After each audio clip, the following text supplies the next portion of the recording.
আমার ছোট্ট রান্নাঘরে আপনাদের সবাইকে স্বাগতম। আজকে এত সুন্দর মজার একটা রেসিপি নিয়ে এসেছি, যেটা বানাতে আপনাদের সময় লাগবে ঊর্ধ্বে গেলে 20 থেকে 25 মিনিট, তার বেশি না। আর আজকের রান্নাটার প্রিপারেশন আমি একদম প্রথম থেকে শেষ পর্যন্ত আপনাদেরকে দেখাবো, কারণ এটা ছোট্ট একটা রিলস আমি শেয়ার করেছিলাম। সেখানে আমাকে সবাই জিজ্ঞাসা করেছিল যে পুরোপুরি রেসিপিটা দিলে ভালো হতো। তো একদম আলু ছিলা থেকে শুরু করে প্রিপারেশন রেডি করা পর্যন্ত আজকে আমি আপনাদেরকে দেখাবো। প্রথমেই আমি আলুগুলোকে ছিলে একদম ছোট ছোট পিস করে কেটে ধুয়ে নিয়েছি। এখন আমি চিকেনটাও সেম আলুর মতোই ছোট ছোট পিস করে কেটে নিচ্ছি।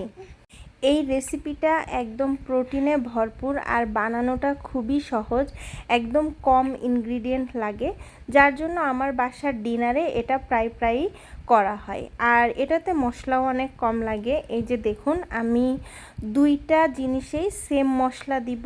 একটা হচ্ছে অনিয়ন পাউডার, গার্লিক পাউডার দিয়ে দিলাম, একটু পাপরিকা, এর সাথে একটু চিলি ফ্লেক্স, হালকা ঝাল হওয়ার জন্য, যে যেরকম ঝাল খাই সে সেইভাবে দিবেন আর কি। আর এখানে আমি দিয়ে নিলাম ড্রাইড পার্সলে, আর তারপরে লবণ দিয়ে এটাকে জাস্ট খুব ভালো করে মিক্স করে নিব। আলুটাতেও আমি সেম মশলা দিয়েছি এবং মুরগিটাতেও আমি সেম মশলা দিয়েছি।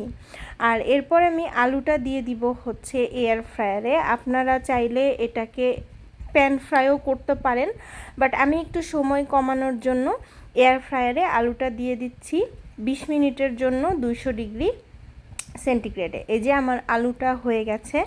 আর আলুটা যখন আমার এয়ার ফ্রায়ারে ছিল, তখন আমি আর একটা প্যানে জাস্ট অল্প একটু অলিভ অয়েল নিয়েছি এবং আমার চিকেনটাকে আমি খুব ভালো করে ভাজা ভাজা করে নিয়েছি। আলুটা হতে হতে এদিকে আমার চিকেনটাও হয়ে যাবে, এবং চিকেনটা ভাজা হয়ে গেলে আমি এর মধ্যে লাস্ট প্রিপারেশনটাও করে নিব, যার কারণে আমার রান্নাটা হইতে 20 মিনিট টাইম লাগবে আর কাটাকাটি করতে 10 মিনিট। সো আধা ঘন্টায় এই মজাদার খাবারটা একদম রেডি হয়ে যায়। এটা বানাতে খুব কম সময় লাগে এবং খেতেও অনেক মজার। তো আমি চিকেনটাকে তুলে নিয়ে এর মধ্যে আমি দিয়ে দিচ্ছি পুরো 1 ক্যান এভাপোরেটেড মিল্ক, আর এটার মধ্যে দিব হচ্ছে herb and garlic cream cheese. Cream চিজটা দেওয়ার পরে এই এভাপোরেটেড মিল্কটা খুবই ভালো থিক একটা পেস্টের মতো হবে। যখন এটা হয়ে যাবে তখন আমি এর মধ্যে আলুগুলোকে দিয়ে দিব।